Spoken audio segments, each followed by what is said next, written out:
झांसी में पूर्व प्रधान ने गर्लफ्रेंड के किए 7 टुकड़े, 3 कुएं में डाले, बाकी नदी में फेंके, शादी का दबाव बना रही थी।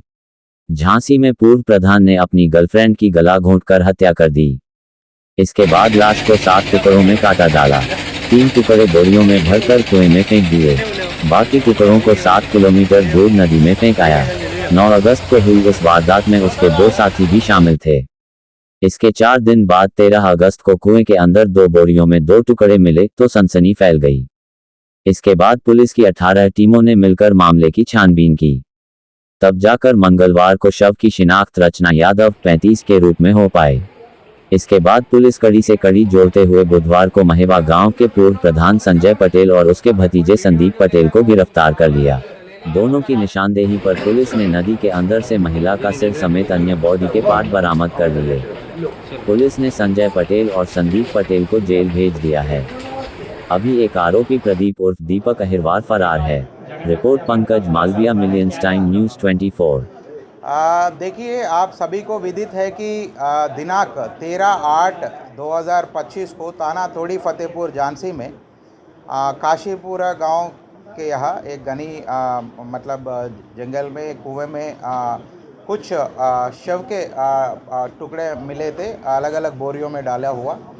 इसको तत्काल बहुत गंभीरता से लेते हुए करीब 8 टीमों का हम लोगों ने गठन किया है। उसके अलावा 10 और टीम को गठन करके अलग अलग गांव में चेकिंग कराया गया कि ऐसा कोई महिला तो नहीं है जो मिसिंग है उसी उम्र की, क्योंकि ये बहुत ही ब्लाइंड मर्डर था और सनसनी केस भी था। तो इसी को इतने ही गंभीरता से लेते हुए हमारे एसपी आर्य, सीओ मौरानीपुर, एसओ तोड़ी फतेहपुर और स्वाट टीम के सकुशल नेतृत्व में आज इसका खुलासा हो गया है।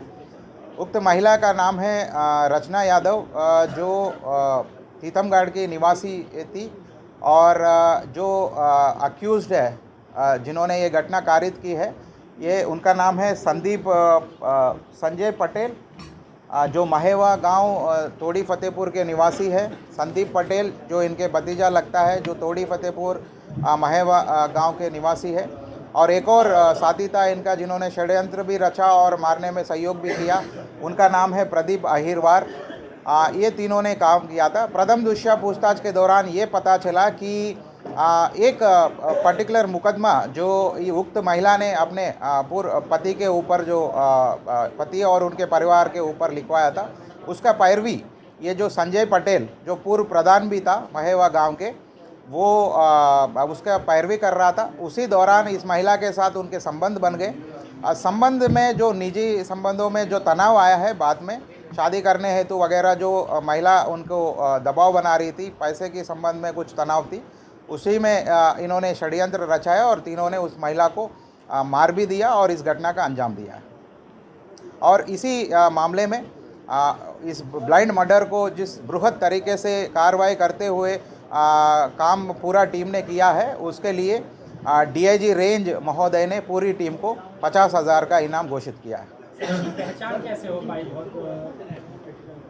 देखिए, फ़िलहाल आप जैसे जानते हैं कि लाश अलग अलग बोरियों में टुकड़ों में मिली थी, पहचान करने में मुश्किल था, इसलिए अलग अलग टीम्स बहुत ही विस्तार रूप से अलग अलग टीम को बनाया गया था। सभी को एक एक अलग अलग रोल दिया गया था। पहले पहचान क्योंकि बोरी जो है रेशन शॉप के बोरी थे, तो कहीं ना कहीं हम लगभग नज़दीकी जो गांव है जहां पर रेशन शॉप, उनमें हम अपनी तहकीकात शुरू किया है। उसके अलावा बोरियों में जो ईंट वगैरह जो लगे हुए थे, उसको भी तहकीकात किया कि उस ईंट का सॉइल टेस्ट भी हम लोगों ने कराया। वो सॉइल कहाँ पे मिलती है उस टाइप का हमने देखा है, और उसी के आधार पर तो हम लोगों ने कुछ गाँव को चिन्हित कर लिया है। और स्लोली जब हम लोग और भी जब टीम गठित करते अलग अलग गाँवों को अपने अपने टीम्स को भेज के बात करने लगे, तो हमें एक सूचना प्राप्त हुई थी कि एक महिला जो मिसिंग थी। उसी के आधार पर तो जब हम लिंक पकड़ा और आगे हमने अपनी तहकीकात बढ़ाया।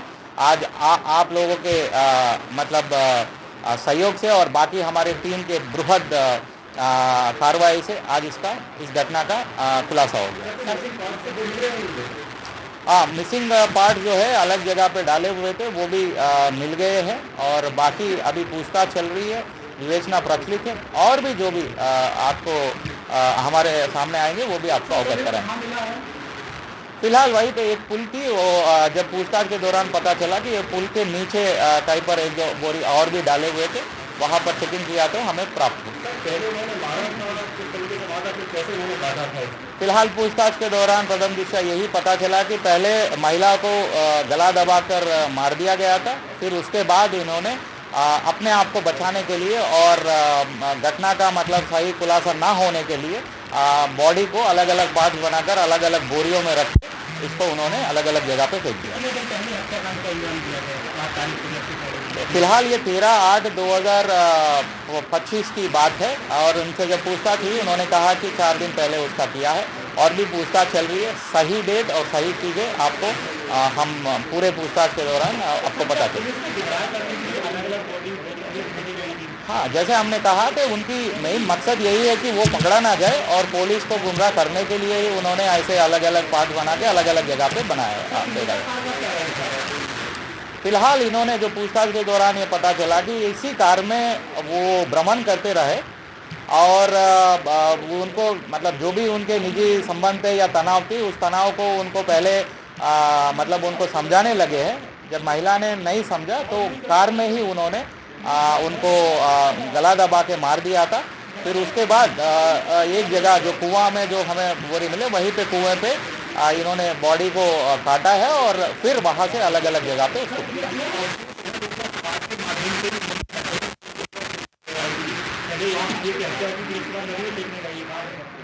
देखिए वो तो पूछताछ का विषय है फिलहाल, लेकिन कार में ही वो भ्रमण कर रहे थे और कार में ही वहाँ पर आए थे और अलग अलग जगह पर उन्होंने फेंका है। फिलहाल इस समय पे यही प्रथम दृष्टया पता चल रहा है कि उन्होंने कार में ही गए। जैसे मैंने पहले कहा था, इनके निजी संबंध थे, क्योंकि मुकदमे का पैरवी करते वक्त पूर्व प्रधान जो है इनका उनसे संबंध बन गया है। फिर संबंध बनने के बाद महिला जो है उनको शादी करने की दबाव बना रही थी और इसी 2 साल में बहुत बार इनसे जो इनका कहना है कि कुछ अधिक मात्रा में ही इनसे पैसे उन्होंने लिया है और उसी को लेते हुए उसी तनाव को लेते हुए इन्होंने एक षड्यंत्र रखा है और षड्यंत्र के मुताबिक इन्होंने उनको मार दिया।